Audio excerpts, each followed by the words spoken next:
आज की inspirational story है। गरीब परिवार से आई मन में एक जुनून लिए कुछ बनने की जिद के चलते अपने अद्भुत हौसलों और विश्वास के साथ तमाम मुसीबतों का सामना करते हुए भारत का नाम पूरी दुनिया में रोशन करने वाली सफलता का एक नया इतिहास रचकर अपनी रफ्तार का हौसला पूरी दुनिया को मनवाने वाली लड़की हिमा दास की इस स्टोरी में आपको बहुत कुछ ऐसा सीखने को मिलेगा जो आपको किसी भी कार्य में सफलता दिलाने में बहुत ही मदद करेगा।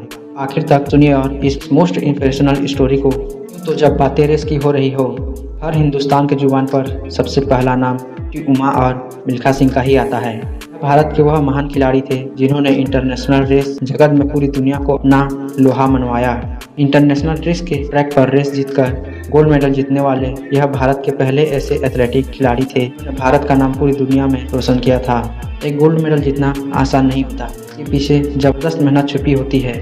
लेकिन बहुत ही लंबे अरसे के बाद रेस की दुनिया में फिर से एक ऐसी ही महान खिलाड़ी ने जन्म लिया, का नाम है हिमा दास। इन दोनों महान खिलाड़ियों की जिंदगी हर खिलाड़ी के लिए एक प्रेरणा स्रोत है। इन दोनों की जिंदगी में हिमा दास भी बहुत प्रभावित थी। इसके चलते कर दिखाने की जिद और जुनून का हौसला लिए असम के एक गरीब परिवार से आई हिमा दास ने इंटरनेशनल ट्रैक पर रेस की प्रतियोगिता में पर रेस जीतकर 8 गोल्ड मेडल और 1 सिल्वर मेडल अपने नाम करके पूरी दुनिया में न सिर्फ भारत का नाम रोशन कर दिया, इस सफलता का एक नया इतिहास रच डाला। एक समय ऐसा भी था जब हिमा दास ने रेस की दुनिया में अपना पहला कदम टूटे हुए जूते के साथ रखा।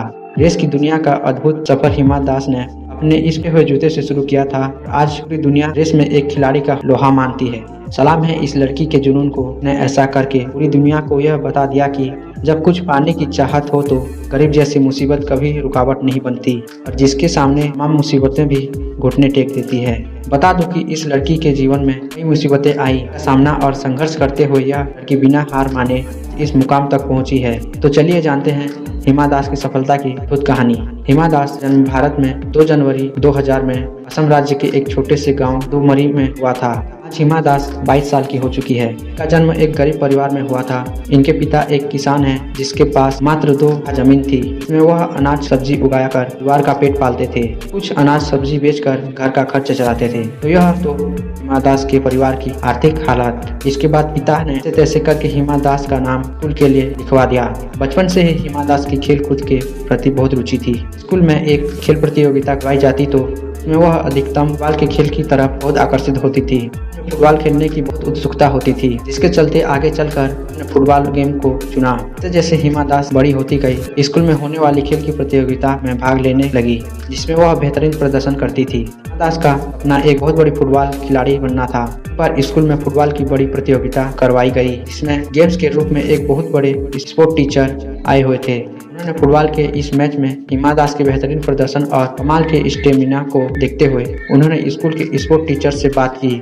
स्कूल के स्पोर्ट टीचर ने हिमा के सामने एथलेटिक खेलने का प्रस्ताव रखा और समझाया कि यह तुम्हारी जिंदगी का एक बहुत अच्छा करियर साबित होगा। एक बार सोच लो, यह तुम्हारे लिए एक सुनहरा अवसर है, इसे हाथ से मत जाने देना। स्पोर्ट टीचर की बातों से हिमा दास इतना मोटिवेट हुई कि उसने तुरंत स्पोर्ट टीचर की बात मान ली, एथलेटिक खेलने के लिए हाँ कर दिया। तो ठीक है, कल से तुम्हारी प्रैक्टिस शुरू होगी कि जल्दी ही राज्य स्टार पर रेस प्रतियोगिता शुरू होने वाली है। अगर इस रेस में अच्छा प्रदर्शन करती हो, तुम्हें आगे नेशनल एथलेटिक भी चुनना जा सकता है।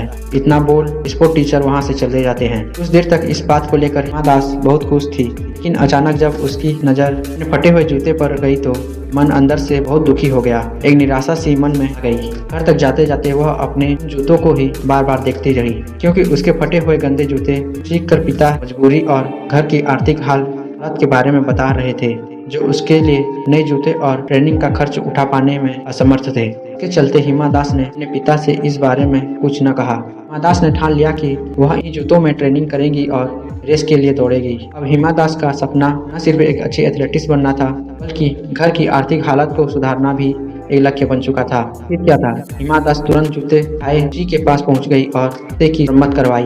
अगले ही दिन हिमा जूतों को डालकर पहुंच गई प्रैक्टिस मैदान में नए जुनून के साथ। जूते भले ही मजबूत न थे, लेकिन हिमा के हौसले बहुत मजबूत थे। हिमा उन जूतों को पहनकर कुछ कर दिखाने का सपना लिए रेस की प्रैक्टिस किया थी और रोज पसीने बहाती। कुछ दिन बाद स्कूल के स्पोर्ट टीचर हिमा दास सहित पूरी टीम लेकर गुवाहाटी पहुंच गए। जिला स्तर पर खेल प्रतियोगिताएं करवाई जा रही थी। वहीं पर एथलेटिक के बहुत बड़े कोच पूर्णदास भी मौजूद थे। इधर 200 मीटर की रेस शुरू होती है। पूर्णदास टकटकी लगाए इस रेस को ध्यान से देख रहे थे। शुरू में हिमा दास 5 खिलाड़ियों से पीछे थी, फिर धीरे धीरे हिमा दास ने रेस तेज की। ही देखते हिमा दास अपने कंपटीटर को करती हुई आगे बढ़ने लगी। इस वजह से सबकी नजर हिमा दास की तरफ गई। अब इससे पहले कि हिमा दास बाकी की 2 खिलाड़ियों को पीछे कर पाती, इतने में रेस खत्म हो जाती है। इस तरह हिमा दास तीसरे स्थान पर अपनी बरकरार रखती है। हिमा पहला स्थान हासिल न कर पाई। तीसरे स्थान पर आकर हिमा नेशनल गेम्स के लिए क्वालिफाई कर चुकी थी, जो कि बहुत ही खुशी का पल था। इतने में निपुण दास की नजर हिमा दास के जूते पर पड़ी। इसे देखकर निपुण दास सोच में पड़ गए कि ऐसे जूते के बाद यह लड़की इतना तेज कैसे दौड़ पाई। निपुण दास समझ गए जरूर इस लड़की में कुछ खास बात है और स्टेमिना तो कमाल है। इसे कुछ सेकंड और मिलते तो यह पहले स्थान पर भी आ सकती थी। यदि इस लड़की को अच्छी ट्रेनिंग दी गई तो यह नेशनल रेस प्रतियोगिता में आसानी से गोल्ड मेडल भी ला सकती है। बस फिर क्या था, सोचते सोचते अगले दिन निपुण दास के घर जा पहुँचे।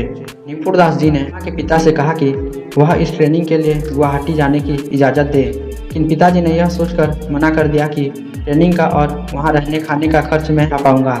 निपुण दास यह समझ चुके थे कि क्यों मना कर रहे हैं। इसके बाद निपुण दास ने पिताजी की इस चिंता को दूर करते हुए बोला कि आप चिंता न करें, कि रहने खाने और ट्रेनिंग का खर्चा मैं उठाऊंगा, आप जाने की आज्ञा दें। उसके करियर का सवाल है, मानो आपकी बेटी में बहुत काबिलियत है, तो वो हमारे देश का नाम रोशन कर सकती है। बस फिर क्या था, सब सुनते ही पिताजी ने बेटी हिमा को आने की इजाज़त दे दी। इधर हिमा दास की खुशी का ठिकाना न था। अगले ही दिन सारा सामान पैक करके माँ पिताजी के पैर छूकर अपने सपनों को पूरा करने निपुण जी के सतत ट्रेनिंग के लिए गुवाहाटी निकल जाती है। अब यहाँ से शुरू होती है हिमा दास के मेहनत और संघर्ष की कहानी। अब निपुण दास हिमा दास को पहले 200 मीटर के ट्रैक पर दौड़ाते थे। 200 मीटर के इस ट्रैक पर हिमा के अद्भुत स्टेमिना और को देखते हुए कुछ दास समझ गए कि हिमा 400 मीटर की रेस के लिए भी यही साबित होगी। इसके बाद 400 मीटर की रेस में भी हिमा की ट्रेनिंग करवाई गई। साल 2018 के अप्रैल में ऑस्ट्रेलियाई में कॉमनवेल्थ गेम्स में पूरी टीम ने हिस्सा लिया। 400 मीटर की इस दौड़ में भारत को रिप्रेजेंट करती हुई हिमा दास उनकी टीम फाइनल में 7वें स्थान पर रही। हालांकि यह मैच जीत तो न सके, लेकिन हौसले और औलाद की मजबूत थे। इसके चलते आने वाली अंतर्राष्ट्रीय खेल मुकाबले की तैयारी पूरी मेहनत से करने लगे। 7 महीने बाद समय आया वर्ल्ड अंडर 20 चैंपियनशिप का, जो कि टेम्पियर फिनलैंड में हो रहे थे। मुकाबले में हिमा दास ने 400 मीटर की फाइनल रेस जीतकर गोल्ड मेडल अपने नाम किया। इसी के साथ हिमा दास के किसी भी नेशनल ट्रैक पर गोल्ड जीतने वाली भारत की पहली महिला रेटर बन गई। बस फिर यही से शुरू हो गई हिमा दास की गोल्ड मेडल जीतने की कहानी। इसके बाद आगे चलकर इंडोनेशिया के जकार्ता में हो रहे एशियन गेम्स में हिमा दास ने 2 गोल्ड मेडल 1 सिल्वर मेडल जीतकर भारत का नाम पूरी दुनिया में रोशन कर चुकी थी। इसके बाद 2019 में पोलैंड और चेक रिपब्लिक में हो रहे अलग अलग जगह अंतर्राष्ट्रीय टूर्नामेंट में 5 दिन में हिमा दास ने गोल्ड मेडल जीतकर इतिहास रचाला और पूरी दुनिया को अपनी रफ्तार का लोहा मनवाया। अद्भुत कामयाबी के चलते हिमा दास को श्री राष्ट्रपति द्वारा अर्जुन पुरस्कार से सम्मानित किया गया। तो देखा कैसे हिमा दास ने अपने बुलंद हौसले के चलते न सिर्फ गरीबी को बल्कि मुसीबतों का सामना और संघर्ष करते हुए एक महान एथलेटिक्स और पूरे भारत का नाम पूरी दुनिया में रोशन कर दिया। से इस लड़की ने 18 से 19 साल की उम्र में ही अपने बुलंद हौसलों और विश्वास के दम पर न सिर्फ अपने सपनों को पूरा किया कि न सोचा था उससे कहीं अधिक हासिल किया। हिमा दास की सफलता और संघर्ष की भरी कहानी कर लड़कियों के लिए बहुत बड़ी इंस्पिरेशन और मॉडल भी है। तो कुल मिलाकर निष्कर्ष यह निकलता है कि यदि कुछ करने की या बनने की ठानी है, उसे पाने में पूरी जान लगा दो। परिस्थिति कैसी भी हो, भी पीछे मत हटो, खुद पर विश्वास रखो। एक दिन मंजिल और सफलता जरूर मिल जाएगी।